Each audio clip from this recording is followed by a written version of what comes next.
느헤미야 9장 30절과 31절 말씀 우리 함께 읽습니다. 시작. 그러나 주께서 그들을 여러 해 동안 참으시고 또 주의 선지자들을 통하여 주의 영으로 그들을 경계하시되 그들이 듣지 아니하므로 열방 사람들의 손에 넘기시고도 주의 크신 긍휼로 그들을 아주 멸하지 아니하시며 버리지도 아니하셨사오니 주는 은혜로우시고 불쌍히 여기시는 하나님이심이니이다. 아멘. 하나님의 사랑과 징계, 하나님의 사랑과 징계라는 제목으로 하나님 말씀 전하겠습니다. 하나님의 사랑은 때로는 징계를 동반합니다. 우리가 자녀들을 양육할 때 너무나 사랑하지만 잘못된 길로 가면 징계하는 것과 마찬가지입니다.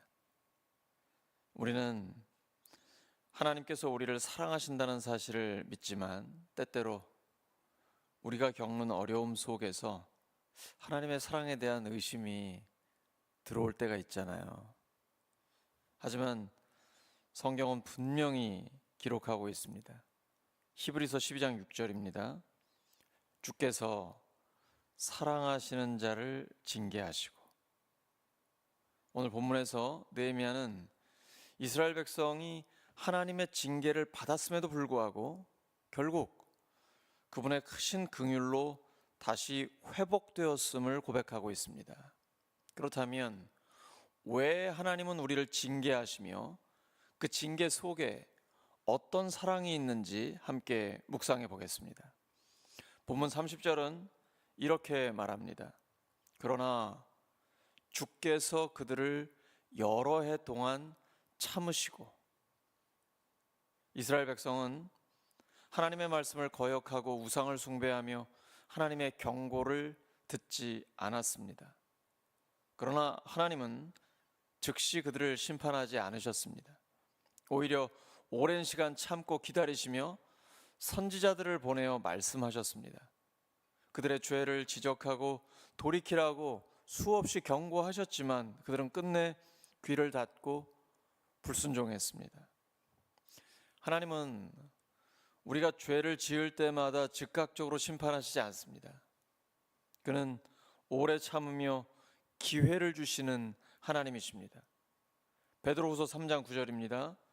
주의 약속은 어떤 이들이 더디다고 생각하는 것 같이 더딘 것이 아니라 오직 주께서는 너희를 대하여 오래 참으사 아무도 멸망하지 아니하고 다 회개하기에 이르기를 원하시느니라.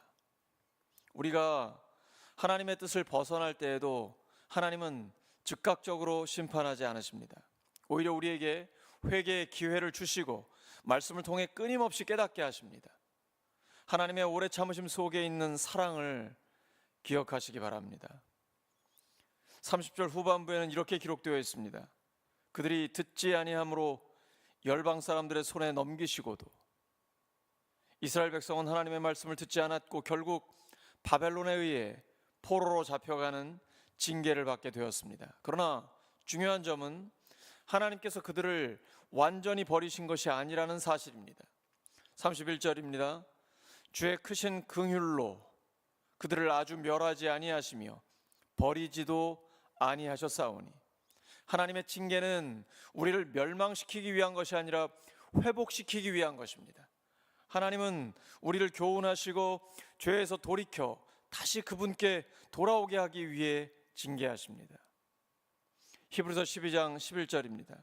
무릇 징계가 당시에는 즐거워 보이지 않고 슬퍼 보이나 후에 그로 말미암아 연단받은 자들은 의와 평강의 열매를 맺느니라.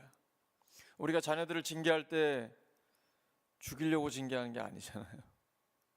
살리려고 징계하는 것이죠. 아이들이 당장은 그걸 깨닫지 못할 때가 많죠. 하지만 조금만 지나면 아이들도 깨닫게 됩니다. 그리고 하나님 지금 말씀하신 영혼의 살아남과 그 마음의 평화, 그리고 하나님이 원하시는 올바른 길을 걷게 되는 것이죠. 하나님의 자녀도 마찬가지입니다. 우리가 인생에서 어려움을 겪을 때 그 고난이 단순한 불행이 아니라 하나님께서 우리를 더욱 순결하고 거룩하게 빚어가시는 과정임을 기억하시기 바랍니다. 하나님은 결코 우리를 버리지 않으십니다. 욥의 고백을 우리는 참 사랑합니다. 나의 길 오직 그가 아시나니 그가 나를 단련하신 후에는 내가 순금같이 나오리라. 이스라엘은 바벨론 포로 생활을 겪고 성전과 성벽이 무너지는 아픔을 겪었습니다. 그러나 하나님은 그들을 완전히 버리지 않으셨습니다. 오히려 남은 자들을 통해 다시 회복하실 계획을 가지셨습니다. 31절 후반부입니다. 주는 은혜로우시고 불쌍히 여기시는 하나님이시니이다. 하나님의 징계가 끝난 후에 이스라엘 백성은 다시 예루살렘으로 돌아올 기회를 얻었습니다. 성전은 재건되었고 느헤미야를 통해 성벽도 다시 세워졌습니다.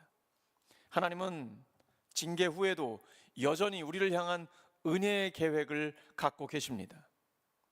만일 여러분이 지금 어려운 시간을 지나고 계시다면 하나님께서 그 시간을 통해 무엇을 가르치고 계신지를 묵상하시기 바랍니다. 하나님은 징계 후에도 은혜를 베푸시는 분입니다. 우리는 고난을 통해 더욱 정결해지고 회복된 삶을 향해 나아가게 됩니다. 틀림없습니다. 로마서 8장 28절에 약속하셨습니다. 우리가 알거니와 하나님을 사랑하는 자, 곧 그 뜻대로 부르심을 입은 자들에게는 모든 것이 합력하여 선을 이루느니라. 사랑하는 우리 울산교회 성도 여러분, 하나님의 징계 또한 우리를 향한 사랑의 표현입니다. 하나님이 우리 죽이려고 하시는 게 아니라 오히려 살리려고 하시는 것입니다. 하나님은 오래 참으시고 우리를 기다리시고 때로는 징계를 통해 우리를 돌아오게 하십니다. 그리고 징계 후에도 여전히 우리를 남겨두시고 회복시키십니다. 오늘 우리가 하나님의 징계 속에서도 여전히 남아있는 사랑을 발견할 수 있기를 소망합니다. 그리고 하나님께 더욱 가까이 나아가는 믿음의 삶을 살아가기를 바랍니다. 징계 후에도 여전히 우리를 버리지 않으시는 하나님, 그분의 크신 긍휼과 사랑을 신뢰하는 우리 모두가 되기를 예수 그리스도의 이름으로 축원합니다.